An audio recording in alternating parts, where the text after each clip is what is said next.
Home Remedies presents Reduce high blood pressure with this amazing ingredient in your kitchen. Hi guys, good day to all my viewers. Hope you all are in good health. I'm Rabia and in today's video, I will share with you how to incorporate a simple ingredient in your diet to maintain your blood pressure and at the same time blood sugar levels as well. So I recommend to watch the video till the end to get full information, and without any more wait, let's start. High blood pressure or hypertension is a common condition. In fact, 1 out of every 3 adults in the US has hypertension, which can lead to a heart attack, stroke, kidney disease and other health problems. Eating healthy and exercising regularly is considered to be the best ways for keeping your blood pressure under control. Intake of salt, sodium and processed foods must be controlled for maintaining normal levels of blood pressure.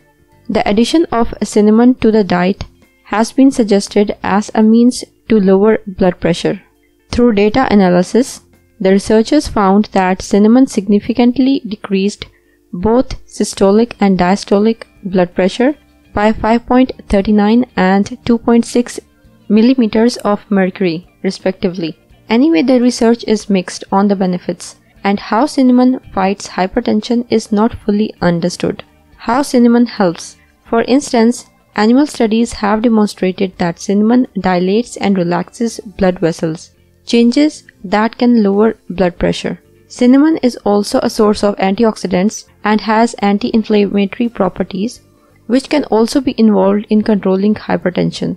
Cinnamon's potential role in managing weight and blood sugars may also be a mechanism for blood pressure improvement, since obesity and diabetes are linked to hypertension. Which form of cinnamon is best?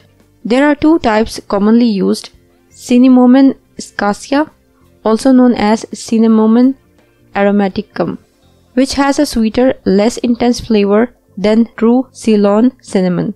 True cinnamon has a lower content of coumarin, a blood thinning agent, than cassia cinnamon, and a higher content of active aldehydes. So true cinnamon supplements may be better for long-term use for lowering blood pressure. However, a study published in 2012 suggested that Cinnamomum cassia was the only type to have beneficial effects on glucose control in diabetes, and that true Ceylon cinnamon was less effective. Cinnamon dose. For reducing blood pressure, relatively small doses of 85 mg true Ceylon cinnamon per day appear to have the same effect as higher doses of 500 mg cinnamon per day. For improving glucose control, doses of 1 gram cassia cinnamon 3 times per day are most effective. Some cinnamon supplements contain concentrated extracts, so that lower doses are needed. Example, a 5:1 concentration means that 200 mg cinnamon extract is equivalent to 1000 mg raw cinnamon. Monitor your blood pressure as you continue to use both cinnamon and your antihypertensive medication. This will ensure that your blood pressure doesn't worsen. If you liked the video and found it informative and helpful, click the like button and subscribe to my channel for new videos daily. Don't forget to press the bell icon to be notified whenever I publish a new video. Share on your social networks to help others benefit from it too. Thank you for watching. Goodbye.